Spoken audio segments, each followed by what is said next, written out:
Oiga, tenemos un decepcionante IMASEC, recién aquí tenemos marcada la noticia publicada recién por punanoticia.cl, un decepcionante IMASEC del 1,2% en noviembre que no alcanzó las expectativas, un resultado que se explica por el crecimiento de los servicios y el comercio. Y estamos a esta hora de la mañana con Mauricio Carrasco, investigador del Centro de Políticas Públicas de la Universidad de San Sebastián, también para hablar de proyecciones económicas para Chile durante este 2026. Hola Mauricio, ¿cómo estás? Bienvenido a Pura Noticia. Hola, buenos días. Todo bien, gracias. Feliz año, Mauricio. Oiga, Mauricio, ¿qué nos esperamos este 2026, cierto, en número, en tasas de crecimiento? ¿Qué se espera? ¿Qué motivaciones hay? ¿Y qué expectativas tenemos, sobre todo con un cambio de gobierno, que puede ser también un cambio de timón en la arquitectura económica de una nación?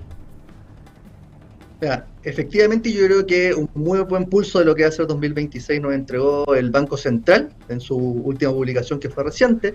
Y yo diría que básicamente la buena noticia es que este ciclo de crecimiento que se ha dado ante mejores expectativas que se han ido formando estaría liderado por la inversión, que ha sido un componente que estuvo bien rezagado en los últimos años y ahora está tomando más este liderazgo en la palestra respecto del escenario económico. Eso, digamos, es sumamente bienvenido debido a que la inversión tiene efectos positivos en el resto de los sectores. Hasta ahora ha estado bastante concentrado en lo que es minería y energía, pero se espera que empiece, digamos, también a tener un efecto positivo en el resto de los sectores, y eso nos permitiría que el crecimiento esté en un rango entre 2 y 3%, zona media, digamos, 2,5%, y muy probablemente ya se está formando esta expectativa en el mercado, en la parte superior de ese rango, con posibilidades también de incluso ir ajustándose al alza en lo que vaya avanzando el año. Ahora, Mauricio, cuando el Banco Central, y tú lo repites, ¿cierto?, proyecto este crecimiento económico para el 2026 de entre un 2 y un 3%, ¿el crecimiento económico para el 2025 cuánto fue?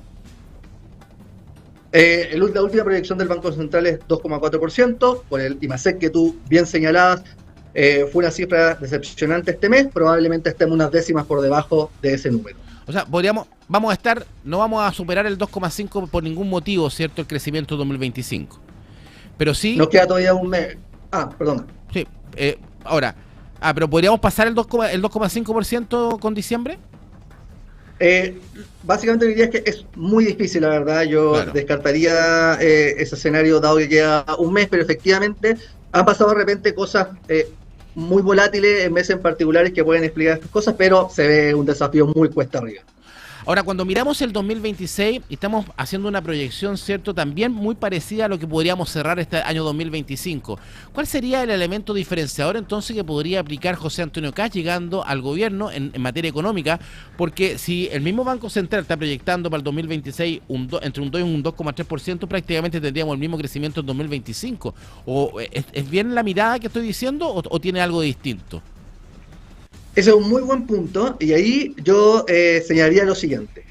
La economía, por cierto, se mueve por cifras efectivas, ¿cierto? Cosas que se van materializando, que van generando un buen momentum, y eso va, digamos, aumentando las decisiones de gasto, y eso provoca un ciclo virtuoso, pero además la economía está muy afectada por temas de expectativas. Y yo creo que lo que ha estado pasando, particularmente en el último año y concentrado en el último semestre, tiene un componente de expectativa que es no menor. ¿Qué quiere decir esto? Dentro de todo lo que está pasando, buen ciclo del cobre, giro, digamos, político hacia quizás medidas más promercado, entre otros, ha tenido que ver también en esta explicación de que las expectativas estén mejorando y eso esté también arrastrando al alza las proyecciones. Por ende, ya hay un efecto de eso básicamente lo que quiero decir, pero también obviamente hacia el próximo año se tienen que dar señales y profundizar en ciertas medidas que ayuden a que ese buen momentum se sostenga a lo largo del año.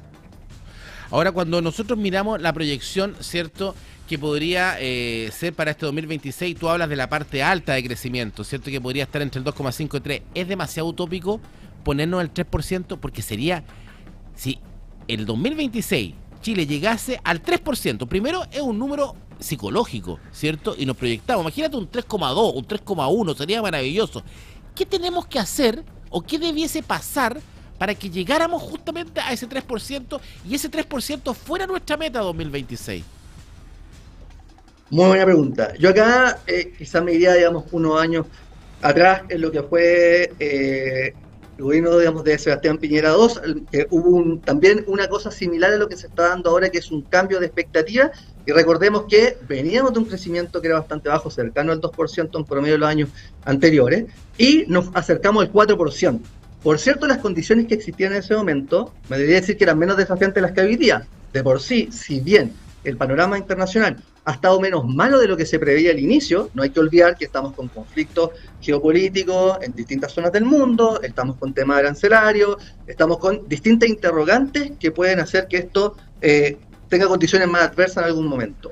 Pero, efectivamente, sí, por ejemplo, se profundizan medidas por inversión, se dan buenas señales respecto a eso, ya es bastante, el diagnóstico es bastante de consenso, que hay un bono de proyectos de inversión que podrían surgir, y eso, que ya es parte de la expectativa, y por eso se ha corregido al alza las proyecciones de crecimiento, podría profundizarse. Y ahí es básicamente lo que todos ya sabemos, señales en términos de inmigración, criminalidad, permisología, temas, digamos, de fiscales, de normalización y regularización de las cuentas fiscales, etcétera. Yo creo que por ahí va, y digamos, veíase en algún medio de prensa, había una encuesta donde se preguntaba a distintos consultores, directivos, empresarios, etcétera, y básicamente por ahí van las señales principales que se esperan para afianzar este buen terreno de cara al 2026. Ahora, dentro del crecimiento, del total del componente que grafica el número de crecimiento, ¿cuánto es el componente que va a la parte minería y cuánto va a la parte comercial? Porque tenemos una parte, por ejemplo, el desarrollo inmobiliario también aporta al crecimiento del país o no, el desarrollo minero, ¿cierto?, de una u otra manera, pero también el desarrollo comercial. Esto quiere decir la creación de nuevas empresas, nuevas pymes, nuevas empresas de servicio. Del 100% del crecimiento, ¿cuánto dependemos de la minería? ¿En la mitad o no tanto?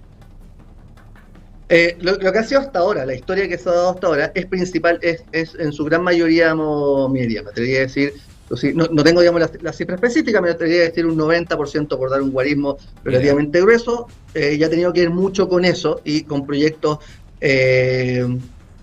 asociados a este sector, y también algo en energía, y el resto de los sectores ha estado algo más apagado. Si bien, y el Banco Central lo destacaba en el último IPOM, han ganado tracción el resto de sectores, y hacia 2026 esa historia se espera que se profundice, que cada vez más estos otros sectores, por ejemplo, tú bien lo decías, construcción, que también ha estado bien alicaído en este último año, particularmente post pandemia, ya hay señales que reflejan un mayor dinamismo, y ojalá, digamos, eso se vaya profundizando para efectivamente el balance traspasarlo desde estos sectores en particular, que por cierto es bienvenido, ¿no? O sea, digamos, es bienvenido que eso esté, hacia el resto de sectores para que también puedan ganar tracción. Exacto, porque justamente que te preguntaba cuál era la importancia del mundo minero en la entrada justamente de un crecimiento país, y también el tema inmobiliario, por dos políticas públicas que podrían ser partícipes de este nuevo gobierno, que podrían impactar rápidamente en la economía. Una tiene que ver con esta famosa idea del pie cero que propuso la fallida candidata Beatriz Matei, que después tomó Janet Jara, pero que justamente José Antonio Kast no se ha pronunciado, que va a ser el próximo presidente. El tener una política de pie cero podría generar mayor cantidad de opciones a la clase media de acceder justamente a una vivienda y por ende reactivar el sector inmobiliario. Y por otro lado, tenemos el polémico proyecto de hierro y cobre, ¿cierto?, de la familia Delano, el proyecto Dominga, ¿cierto?, que se ubica en la cuarta región del país, que en caso de entrar en acción o tener la luz verde definitiva durante este 2026, también debiese pegar económicamente, ¿no? Efectivamente, de hecho, en lo segundo, digamos, por cierto que es así, y hay bastante, digamos, datos al respecto de que lo mismo que hablamos, ¿no? Minería, y ya sabemos, esto pasó durante los 2000 en el superciclo que nos pilló en ese momento, y sabemos todos los efectos positivos que tuvo en la economía en general. Que eso fue cuando cuando salió Bachelet 1 o Bachelet 2, sale Bachelet y entra Piñera 1, ¿no? Esto fue el primer superciclo, por cierto. Exacto. También fue parte de la década en la década pasada, los inicios, y efectivamente exacto, los periodos que tú señalas, pero también había partido a mediados del 2000, entonces también pidió, digamos, esa parte, y fue más o menos unos 10, 15 años, y eso apalancó súper fuerte el desarrollo de otros sectores de la economía, transporte, comercio, etcétera, etcétera. Y respecto a lo primero que señalabas, también es un punto sumamente importante, porque los gremios asociados, digamos, a este sector, y en general la evaluación de la política que se ha estado implementando hasta ahora, que es el subsidio a la tasa digamos, de crédito hipotecario, ¿cierto? Ha Claro. sido súper bien recibido Sí. y ha tenido un efecto importante, con muchas solicitudes y ha dinamizado mucho un sector que, como decíamos, había estado alicaído. Entonces, por cierto, una medida de ese estilo es bien recibida y ayudaría a que esto siga ganando tracción durante los próximos trimestres.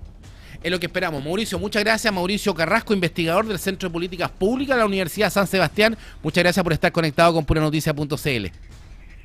A ustedes, que estén muy bien. Es importante la medida económica, importante doña Dominga si entra, y mira lo importante que sería justamente el desarrollo inmobiliario, que se potencie justamente con este pie cero, idea que tenía Evelyn Matei, que ojalá se pueda retomar en el futuro gobierno de José Antonio Kast. ¿Por qué? Porque vamos a tener la tarea para este 2026 de ojalá crecer al 3%. ¿Se imagina que logremos crecer al 3%? Antes crecíamos mucho más. Hay países vecinos que crecen mucho más. Que escamos al 3%, la tarea para el 2026. Ojalá se pueda cumplir.